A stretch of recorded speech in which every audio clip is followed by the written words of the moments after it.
சட்டமன்ற தொகுதியில வெற்றி வாய்ப்பு எப்படி இருக்கு? மக்களோட வரவேற்பு எப்படி இருக்கு? போடி சட்டமன்ற தொகுதியில்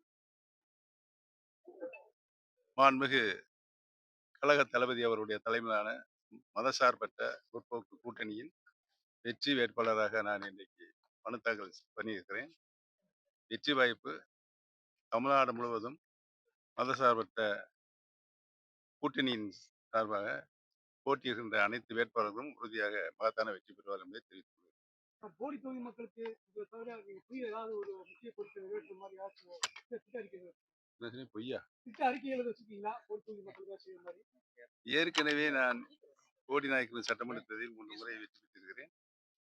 மக்கள் வைத்த கோரிக்கைகள், நான் அளித்த வாக்குறுதிகள் 99.9% நான் நிறைவேற்றியிருக்கேன் என்பதை பணிவோடு தெரிவித்துள்ளேன்.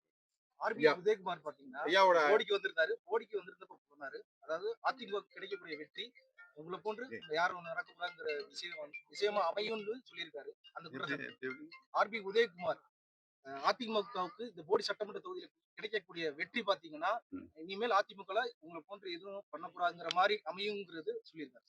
அதை பத்தி உங்க கருத்து சார்? அதாவது அதிமுகவுல இருந்து நீங்க போனீங்களா சார்? அதை சுட்டி காட்டி நான் எங்க போனேன்? அவங்கதான் விரட்டாங்க. அந்த உதயகுமார் அப்புறம் யாருங்க புதுக்குழுல தண்ணிப்பாறையில கொண்டு எரிஞ்சு வெளியேற்றது யாரு? நீங்களே சொல்லுங்க. நீங்களே சொல்லுங்க. நீங்க அங்க வந்திருக்க முடியாது. டிவிலாம் பார்த்துருப்பீங்களா? சொல்லுங்க.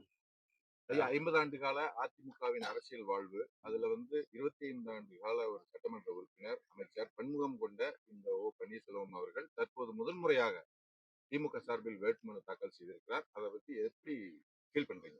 அதாவது 50 ஆண்டு கால அரசியல் வாழ்வு, 25 ஆண்டு கால சட்டமன்ற உறுப்பினர், 5 ஆண்டு கால நகர்மன்ற தலைவர், இப்படி பல பதவிகளில் நான் பொறுப்பேற்றிருக்கேன். பொறுப்பேற்ற பதவிக்கு ஏற்ற பணியை, கடமையை நான் செய்திருக்கிறேன் என்பதை மனநிறைவோடு இருக்கிறேன். எந்த விதமான என் மீது குற்றச்சாட்டும் எதுவும் இல்லை என்பதை தெரிவித்துக் கொள்கிறேன். அதாவது மக்களால் அபிமானத்தோடு, ஆதரவோடு தான் மக்கள் பிரதிநிதிகள் வர வேண்டும், செயலாற்ற வேண்டும். எடப்பாடி பழனிசாமி வந்த வழி தவறான வழி. அவர் கட்சிக்கு வந்த வழியும் தவறு. மாண்புமிகு முதலமைச்சராக யார் நியமனம் பண்ணது? சின்னம்மா அவர்கள். அவர்களையே சூரியனை பார்த்து ஏதோ குறைக்கிறது அப்படி சொன்னால், ஒரு நன்றி உணர்வில்லாத ஒரு மனிதர் இந்த கட்சிக்கு பொதுச் செயலாளர் வந்த காலத்திலிருந்து இன்று வரை இன்றும் தோல்வியைத்தான், படுதோல்வியைத்தான் சந்திக்கும் என்பதை தெரிவித்துக் கொள்கிறேன். அவர் நிரந்தர பொதுச் செயலாளர் கிடையாது. அது உள்பட 6 வழக்குகள் இன்றைக்கும் சென்னை உயர்நீதிமன்றத்தில் சிவில் சூட்டில் இருக்கிறது என்பதை தெரிவித்துக் கொள்கிறேன். வாழ்த்துக்கள்.